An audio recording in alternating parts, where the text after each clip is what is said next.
வணக்கம் பாலமுருகன். வழக்கம் போல இந்த பொறுக்கி இருக்கான் பாங்க, கேடுகட்ட பொறுக்கி சீமான், அவன் தமிழர்களை 1000 ரூபாய்க்கு பிறந்தவங்க அப்படின்னு சொல்லிட்டு கேடுகட்ட ஒரு வார்த்தையால பேசியிருக்கான். அந்த வார்த்தைக்கு அவனை செருப்பை கழட்டிக்கிட்டு அடிக்கணும். அதுக்கான விளக்கத்தை நம்ம பார்க்கலாம். 1000 ரூபாய்க்கு பிறந்த 1000 ரூபாய் பயிலுக எதுக்கு எடுத்தாலும் 1000 ரூபாய். என் பிள்ளைய என் பிள்ளைகள் என் தங்கச்சிகள் கல்லூரிக்கு போகும்போது எனக்கு 1000 ரூபாய் காசு கொடுங்க, அப்போ தான் படிக்க போவேன்னு யார் சொன்னது? நீங்கள் கொடுத்த எதையாவது என் மக்கள் வீதியில் நின்று கேட்டு போராடியது உண்டா? ஒன்று சொல்லு. மிக்சி, இந்த கிரைண்டர், இல்லை டிவி, இல்லை இந்த ஃபேனு, ஏதாவது 1000 ரூபாய்க்கு பிறந்த 1000 ரூபாய் பயலுகலாம். நாங்க உங்ககிட்ட 1000 ரூபாய் கேட்டோமா? ஸ்கூலுக்கு போறோம், ஸ்கூலுக்கு போனா நீங்க 1000 ரூபாய் கொடுத்தாதான் நீங்க நாங்க படிக்க போவோம், இலவசமா அரிசி கொடுக்கறோம், இலவசமா டிவி கொடுக்கறோம், அதை இலவசமா எந்த பொருள் கொடுத்தோம் நாங்கள் உங்களிடம் கேட்டு பெற்றோமா அப்படின்னு சொல்லிட்டு இந்த ஆள் வாய் பேசி இருக்கிறான். சரி, இவனுடைய பார்வையிலே நம்ம வருவோம். 1000 ரூபாயை நாங்க கேட்டாமா? எதுக்கு எங்களை 1000 ரூபாய் கொடுத்து பிச்சைக்காரனா மாத்துற அப்படின்னு கேட்டிருக்கான். நல்லா தெரிஞ்சுக்கங்க, ஒரு அரசின் கடமை என்ன? அரசு மக்களிடம் இருந்து வரியை வாங்குகிறது. அந்த வரியை எதன் மூலமாக மக்களுக்கு திரும்ப செலுத்துகிறது?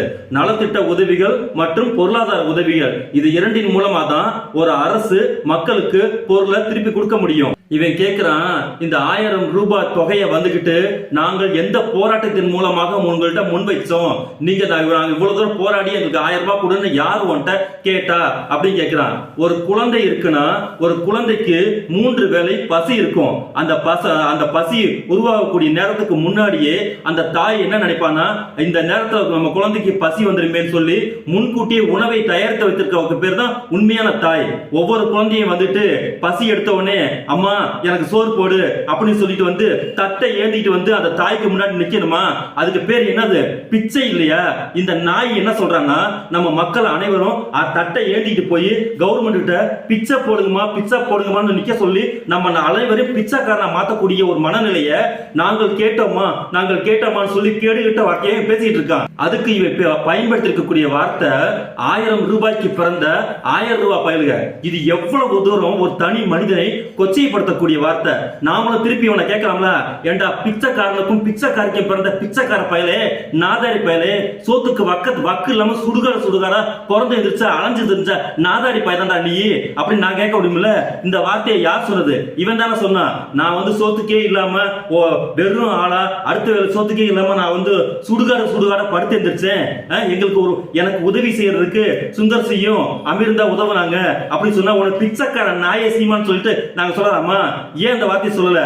ஒவ்வொரு மனிதனுக்கும் வறுமை என்பது இன்னைக்கு இருக்கும், நாளைக்கு காலையில மாறிடும். உனக்கு மாறின மாதிரி இன்னைக்கு நீ பிச்சைக்காரன, நேற்றுக்கு நீ பிச்சைக்காரனா இருந்த, இன்னைக்கு ஊரு பையன்கிட்ட எல்லாம் போய் இங்க தமிழ்நாட்டில் இருக்கக்கூடிய தம்பிகிட்ட எல்லாம் போய் திரள் நிதி வசூல் பண்ணி இன்னைக்கு காரு பங்களா பப்பாட்டி பொண்டாட்டி சொகவாசியா வாழ்ந்துட்டு இருக்கேல்ல, அதுக்கெல்லாம் காரணம் யாரு? நேற்றுக்கு நீ இருந்த பிச்சைக்காரன் இன்னைக்கு நீ கோடீஸ்வரன் ஆயிட்ட. அப்போ ஒரு மனிதனை பொருளாதார ரீதியாக நீ குற்றப்படுத்துவது எவ்வளவு கேவலத்திலும் கேவலம். உன்னைய இந்திய அரசியல் அமைப்பு சட்டம் 10 இடத்துல கடஞ்செடுத்த தேவடியா மானேன்னு சொல்லியிருக்கு. நீ ஒரு 1ஆம் நம்பர் சூத்திர பையன் சொல்லியிருக்கு. உன் கூட குடிச்சிட்டு ஒரு குடிகாரி, திராவிடியா குடிகாரி, அரை திராவிடியா குடிகாரி போய் மீட்டிங்ல, தாமராஸ் மீட்டிங்ல 1ஆம் நம்பர் சூத்திர பல்றா நீங்க 1ஆம் நம்பர் தேவடியா பல் சொல்லிட்டு ஒரு 10 நாளா அது சோசியல் மீடியா ஃபுல்லா வீடியோ போயிட்டு இருந்துச்சு. எங்கடா போயிருந்தீங்க நீங்க? இன்னைக்கு எங்களை 1000 ரூபாய்க்கு பிறந்த 1000 ரூபாய் பிச்சைக்காரன் சொல்லி நீ சொல்லிட்டு இருக்க. உடனே அரசியல் அமைப்பு சட்டப்படி உன்னை தேவடியாமன்னு சொல்லிட்டு இருக்கக்கூடிய கூட்டாளியோட சேர்ந்து கும்மாளம் அடிச்சிட்டு இருக்கிற, அதுக்கு பதில் சொல்றதுக்கு யோக்கியது இல்ல. எங்களை பார்த்துட்டு 1000 ரூபாய்க்கு பிறந்த 1000 ரூபாய் பானை சொல்லிட்டு இருக்க நீ. உனக்கு அவ்வளவுதான் மரியாதை. பொருளாதார ரீதியாக நாங்கள் ஏழையாக இருப்பது குற்றமே கிடையாது. ஏன்னு கேட்டுட்டுன்னா, பொருளாதார மாற்றம் என்பது படிப்படியாக உண்டாகும். ஆனால் மனமாற்றம் என்பது ஒரு பாய்ச்சலில் உருவாகும் சொல்லிட்டு மாவோ சொல்லியிருக்காரு. எங்கள்கிட்ட இன்றைக்கு இருக்கக்கூடிய பொருளாதார மாற்றம் நாளைக்கு மாறக்கூடியது. எப்படி நீ பிச்சையா எடுத்து நீ இன்னைக்கு பணக்காரனா இருக்க பாரு, அந்த மாதிரி கிடையாது. இன்னைக்கு நாங்க இருக்கக்கூடிய வறுமை நாளைக்கு எங்களது உழைப்பின் மூலமாக நாங்கள் முன்னேறுவோம். முன்னேறுவோம். எப்படி தெரியுமா முன்னேறுவோம்? இந்தியாவில் இருக்கக்கூடிய பொருளாதார எக்கனாமிக்கல் சர்வேல தமிழ்நாட்டில் இந்த 1000 ரூபாய்க்கு பெண்களுக்கு இலவசமான பேருந்து, விலை இல்லாத பேருந்து கொடுப்பதன் மூலமாக வீட்டுக்குள்ளேயே முடங்கி இருக்கக்கூடிய பெண்களுடைய வளர்ச்சி விகிதம் இன்னைக்கு வந்துகிட்டு 37% வெளியில வந்திருக்கு. அதுக்கு மாதம் அரசு அவங்களுக்கு செலவு பண்ணி இருக்கக்கூடிய 1000 ரூபாய் போக்குவரத்துக்கு கொடுக்கக்கூடிய உதவி தான் இன்னைக்கு அவங்கள அடுத்த கட்டத்துக்கு வெளியில கொண்டு வந்து நிப்பாட்டி இருக்கு. ஆண்களுக்கு இணையாக பெண்கள் நெருங்கி வருவதற்கான இந்த சோர்சஸ் எப்படி உண்டாச்சுன்னு கேட்டீங்கன்னா இந்த 1000 ரூபாய் இந்த இலவச பேருந்தின் மூலமாகத்தான் அப்படின்னு வெளியில வந்திருக்கு. இதெல்லாம் உனக்கு தெரியுமாடா வழக்கண்ண? 1000 ரூபாய்க்கு பிறந்த 1000 ரூபாய் பையன் சொல்லி எங்களை கிண்டல் பண்றியே. 1000 ரூபாய்க்கு நாங்களாம் ஒன்னும் பிறக்க கிடையாது. எங்க ஆய்க்கு எங்க அப்பனுக்கு பிறக்க வேண்டிய இடத்துல நாங்க பிறந்தோம். நீ தான் பிச்சைக்கார பயலுக்கு பிறந்த, பிச்சைக்காரனுக்கு பிச்சைக்காரிக்கு பிறந்திருக்கக்கூடிய ஒன்னா நம்பர் பிச்சைக்கார பையன் நீ தான் சொல்லிட்டு தெரியுற. நாங்க எங்களுடைய பிறப்பை ஒரு பொழுது குற்றமாக்குறது இல்ல. ஆனா நீ உன்னைய சூத்திரன்னு சொல்லிட்டு நீ ஒரு அரசியல் கட்சி வச்சு நடத்திட்டு இருக்கல. நாங்க எங்க போனாலும் தமிழர்களுடைய வாழ்க்கையும் தமிழர்களுடைய மேம்பாடையும் தூக்கி பிடிக்க போறோம்னு சொல்லிக்கல. அரசியல் அமைப்பு சட்டத்தின் அடிப்படையில் உன்னை சூத்திர பையன் சொல்லிருக்கு. எங்களுக்கு 1000 ரூபாங்கிறது கேவலம் கிடையாது. ஆனா உன்னை தேவடியாமன்னு சொல்லும்போது உனக்கு கேவலமா இருக்கா இல்லையா? எங்கேயாவது ஒரு இடத்துல என்னை ஏன் சூத்திரன் என்று என்னை சொல்றேன்னு சொல்லிட்டு அரசியலமைப்பு சட்டத்துக்கு எதிராக நீ போராடி இருக்கியா? ஆனா இங்க கடந்த நூற்றாண்டு காலமாக இங்க அரசியல் அமைப்பு சட்டத்தை தோற்றுவித்த அண்ணல் அம்பேத்கர் அவர்களும் இந்த சட்டத்துக்காக மிகப்பெரிய அளவுக்கு போராட்டம் செய்த தந்தை பெரியார் அவர்களும் எந்த சட்டத்தை என்னால் எழுதப்பட்டதோ அந்த சட்டத்தை தீ வைத்து கொளுத்துவதற்கும் நான் தயங்க மாட்டேன், அதற்கு முதல் ஆளாக நான் இருப்பேன் சொல்லி அண்ணல் அவர்கள் சொன்னாரு. எதற்காக சொன்னார்னா, என் மீது இங்கு குதிரை சவாரி செய்யப்பட்டிருக்கிறது. என்னுடைய பிறப்பை கொச்சைப்படுத்தக்கூடிய சூத்திரன் என்ற வார்த்தையை ஒழிக்கும் வரை இந்த அரசியலமைப்பு சட்டத்தை நான் மதிக்க மாட்டேன் சொன்னார் தந்தை பெரியார். அதே இந்த மதிக்க மாட்டேன்னு சொன்னவர் அண்ணல் அம்பேத்கர். அதையே தான் 10 பிரிவுகளை அரசியலமைப்பு சட்டத்தை தீய வச்சு கொளுத்தினாரு. எதற்காக? தனி மனிதனுடைய மானத்தின் மீது கை வைக்கக்கூடிய அரசியலமைப்பு சட்டமாக இந்த ஹிந்து லா இருக்குங்கிற காரணத்துக்காக. அதற்காக சிறைக்கு போய் 10,000 பேருக்கு மேல சிறைக்கு போனோம். அதுல எவ்வளவோ பேர் உயிர் நீத்தாங்க. இவ்வளவு பெரிய வரலாற்று பெருமை இருக்கக்கூடிய தன்மானத்துக்காக போராடக்கூடிய ஒரு திராவிடர் இயக்கத்தின் மீதும் அந்த திராவிடர் இயக்கத்தை வழிநடத்தக்கூடிய தமிழர்களின் மீதும் போற போக்குல நீ 1000 ரூபாய்க்கு பிறந்த 1000 ரூபாய் சொல்லுவ. சீக்கிரமா வாயை உடைக்காம விட போறது கிடையாது. இங்க இருக்கக்கூடிய குப்பனும் சுப்பனும் அவ்வளவு லேசல் நீ நினைச்சுக்காத. ஏற்கனவே உன்னை விஜயலட்சுமி உன்னை செருப்பாலே அடிப்பேன்னு சொல்லி பல இடத்துல ஒரு வீடியோ வைரலா இருக்கு.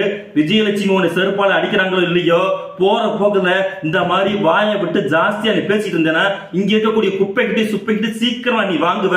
அதற்கு நாங்க பொறுப்பேற்றுக்க முடியாது. ஏன்னா உன் வாய் தான் அதுக்கு ஜாஸ்தியா காரணமா இருந்துட்டு இருக்கு. நாங்களும் ஆரம்பத்துல இருந்தே பார்த்துட்டு இருக்கோம். இங்க இருக்கக்கூடிய மக்களை ஒரு ஆத்தாளுக்கும் ஒரு அப்பனுக்கு பிறந்திருந்தவன், தமிழச்சி மார்ல பால் குடிச்சவன், வாயான்னு சொல்லாம் போய் வாடி போடி சொல்றது, இது எல்லாம் கோத்தாங்கம்மான்னு பேசுறது ரொம்ப எச்சத்தனமா உங்களோட பேச்சு போயிட்டு இருக்கு. இது இல்லாம இங்க இருக்கக்கூடிய கிறிஸ்தவ இஸ்லாமிய மக்களை சாத்தானின் பிள்ளைன்னு சொல்றது, உனக்கு நாக்கு ஓவரா உனக்கு துடிக்கிறதுக்கு என்ன காரணம்? நாக்பூர் போடக்கூடிய எலும்பு துண்டோட வீரியம். நம்ம என்ன வேணாலும் பேசிட்டு போகலாம், இங்க கேட்கறதுக்கு நாதி இல்ல அப்படிங்கிற குருட்டுத்தனமான ஒரு மனதைரியத்துல நீ பேசிட்டு தெரியல. அது உனக்கு கேடுகட்ட ஆப்பா மாற போகுதுங்கிறது நீ கூடிய சீக்கிரம் உணரக்கூடிய நாள் சீக்கிரம் வரும். 1000 ரூபாய்க்கு பிறந்த 1000 ரூபாய் பயிலையும் சொல்றியே. ஏண்டா மானங்கட்ட மடப்பயலே, உனக்கு ஓட்டு போட்டாங்க 30 லட்சம் பேரு. 30 லட்சம் பேரும் இந்த 1000 ரூபாய் பைசா வாங்கியிருக்கிறாங்க. அரசு கொடுத்திருக்கக்கூடிய அனைத்து உதவிகளையுமே இந்த 30 லட்சம் பேர் பலன் பெறாங்க. உன் கூட முன்ன நின்னுகிட்டு நீ பேசக்கூடிய பேச்சுக்கு விசில் அடிச்சாங்க, கொஞ்சம் விசில் அடிக்கிறாங்க பாரு. அவங்க வீட்டுல இருக்கக்கூடிய அம்மாவும் அப்பாவும் இந்த பணத்தை பொருளை பலன் அடைஞ்சிட்டு இருக்காங்க. நீ போய் அவங்க கிட்ட சொல்ற, ஒவ்வொரு வீடா போய் கவர்மெண்ட் கொடுக்கக்கூடிய அந்த காசை வாங்க கூடாது, வாங்க மாட்டோம்னு சபதம் எடுக்க சொல்றா. உன் சிலுவாயை பேக்காம விட மாட்டாங்க. உன் கட்சியும் உன் கொள்கையும் உன் பேச்சும் உன் மயிரும் உன் வீட்டுல வளர்க்கக்கூடிய நாய் கூட கேட்காது. சரியா? எங்க கிட்ட எங்களை உசு பேத்தக்கூடிய வார்த்தை 1000 ரூபாய்க்கு பிறந்த 1000 ரூபாய் பசங்களுக்கு கேட்டுட்டு இருக்க. உனக்கு நல்ல மரியாதை கிடையாது. தமிழர்களுடைய பிறப்பின் மீதும் அவர்களுடைய வாழ்வியலின் மீதும் கொச்சைப்பட்டு இருந்த நீ சீக்கிரமா நீ மாத்து வாங்கிட்டு போகுதுங்கிறது உறுதியாயிடுச்சு. ஆரம்பிக்கலாம்.